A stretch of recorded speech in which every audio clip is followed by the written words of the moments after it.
Everyone has known about the detrimental effect of sugar on our body, our quality of skin, hair, extra weight, and I'm sure you've heard many inspiring stories when people lost weight, improved their health, sometimes healed diseases just after they quit sugar.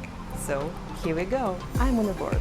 This is my 30 days challenge when I quit sugar for 30 days. And before we get started, just a short note. I wasn't going to become a maniac and read all labels on every food I consume. I was going to stop eating chocolate, cookies, and such kind of stuff that usually go along with a cup of tea or coffee. You probably will say that it's easy level, but well, try it by yourself just for a few days and you will see that sugar is super addictive. How I was struggling, what helped me, and what's the result I got from my challenge.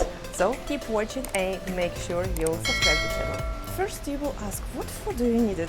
Well, since I'm into fitness, I needed to get rid of some body fats, and quitting sugar was supposed to help me a little bit in it, even though I didn't eat too much sugar, but still I consumed something sweet every time I had a meal, so I wanted to get rid of this habit. Here how I looked before I started my challenge. Nice, especially considering the fact that I'm a mom of 2 kids, but still I wanted to get rid of this mommy tummy belly that I'm struggling with. So let's see what happened after my challenge.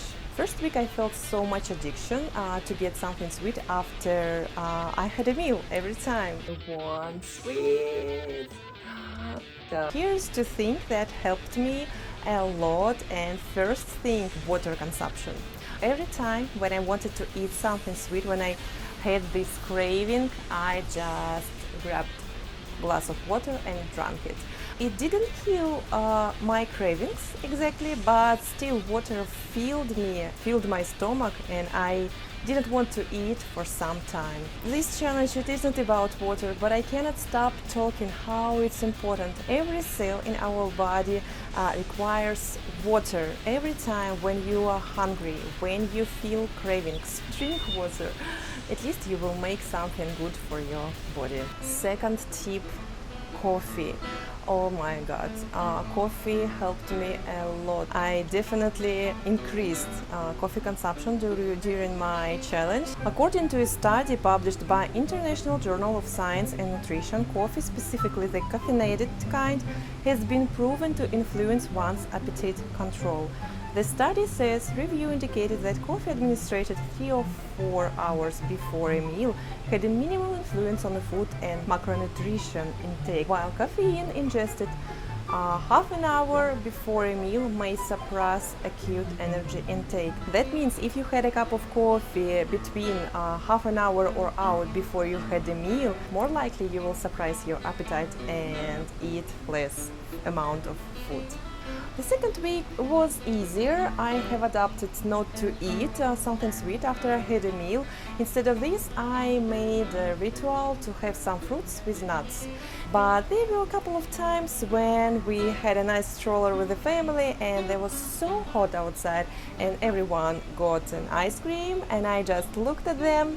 That is what my family is eating. That is what I eat. Sometimes I felt, what the heck, I want ice cream too, but I did my best and didn't give up on it. Last week of my challenge I performed great. Every time when I had cravings I just kept myself busy with the work, did something at home, I was busy with the kids, and this gave me food for thoughts. Now so many things everywhere, so many gadgets and stuff which you want to buy at home, and also food. Just go to a grocery store and you will be overwhelmed with the amount of food we have, with the amount of fruits and veggies and snacks and dairy products. Of course, we would buy extra meal and then eat this extra food that we actually don't even want to eat. Artyom, do you like it? Do you like it? This challenge helped me to understand that sometimes I consumed more food than I need, and now I control my appetite and ask myself first, is it I truly hungry, or it's just I feel a little bit peckish and just want to drink water?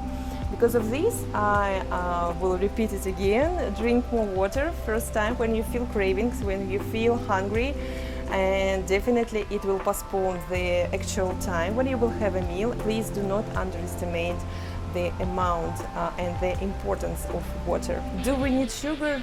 Yes, definitely we need sugar. Sugar is a fuel for our body and for our brain.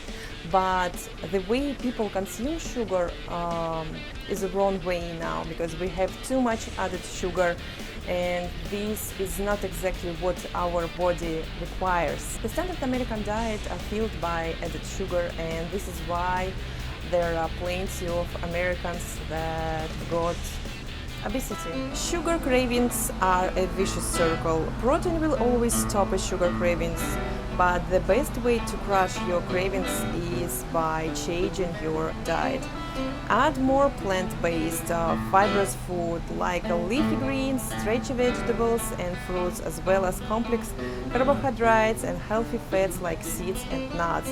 If you are eating enough plant-based food and protein in a balance, you will crush your sugar cravings. What I've got after my challenge, this is how my body looks now. I didn't get the result that I wanted, so I'm on my way to one more challenge that I will show you in next videos. But definitely I liked this experience. You can see the result, how my body looks now after the challenge, and probably I will inspire you to stop eating sugar.